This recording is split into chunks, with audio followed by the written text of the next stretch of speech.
It's that wonderful time of year again where it's constant office parties, family get-togethers and a chance to catch up with old friends, all in the name of Christmas. It's a time of tempting treats, terrible snacks and going overboard on pretty much everything. I mean, we've all been there. You know, I'm only going to go out and have one or two drinks. We're not going to go crazy. Next thing you know, it's midnight. You've no idea where you are, but you are carrying a pizza. So, you've overdone it. Now what? Is it possible, or even wise, to run or train when you're nursing a hangover? Let's look at a few tips to help you. I mean, these of course are purely from what other people have told me and not from experience.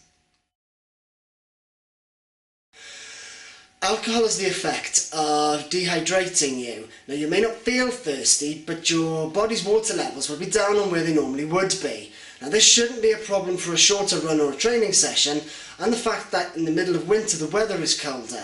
But if you intend to run for longer, or in the summer, you're going to need to rehydrate.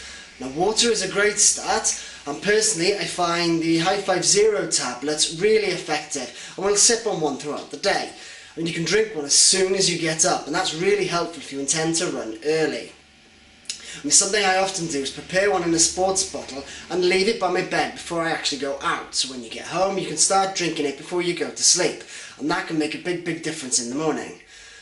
Another great drink is Coke. Now, it's not your traditional sports drink, but it's full of sugar, which will give you a kickstart you need if you're planning on running at some point during the day. You may not feel like it, but it's really important to try and get something to eat in the morning. I mean, try and make it fairly healthy, cereal, some toast or a piece of fruit, but make sure you get your metabolism going again. Alcohol will switch off the part of your brain that tells you you're hungry, so you don't take on food through the night, which means your blood sugar levels drop. I mean, that's why when you finish drinking that night, you'll see everyone heading to the takeaway. Once that part of your brain switches on again, you suddenly realise that you're really hungry, and that's all you want is just to get your hands on anything you can eat. Now, this up and down change in your blood sugar levels can play havoc with your energy, and it's best to get on and try and balance it out again. Don't skip breakfast just because you overdid it last night. I mean, try and keep some normality and try and maintain your normal diet. I mean, you might think that with all the excessive food you eat during the Christmas parties and the food you eat on the day itself, more food again would be unnecessary. If, however, you can maintain a healthy diet when you're not celebrating, it will go a long way to help keeping you at least partly active. Now, it won't take long for you to realise that the longer the normal run or the interval session that you've got planned just isn't going to happen when you've had too much to drink. All you can really expect to achieve is to get invigorated and pick your mood up a little. It's a myth that it's possible to sweat out the alcohol. Your body can metabolise alcohol at a rate of around 1 unit per hour, and that's it. Running won't speed that up, the bacon sandwich you want won't speed that up, the strongest coffee you can legally brew won't speed that up. All these things do is make you feel better, potentially.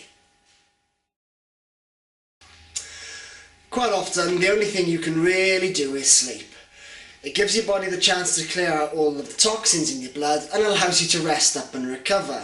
I mean, if you had a morning run planned and you wake up feeling like you've gone 12 rounds with the devil himself, then write it off and go running that night. You won't really gain anything from running when you're ill, especially if your form is poor and you're tired. If anything, there's a fast track to getting injured.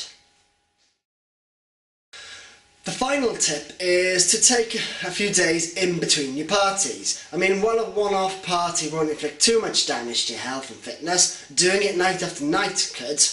It will take a day or so for you to get over it, and if you're straight back down the pub when you feel better, it will take another day or so again.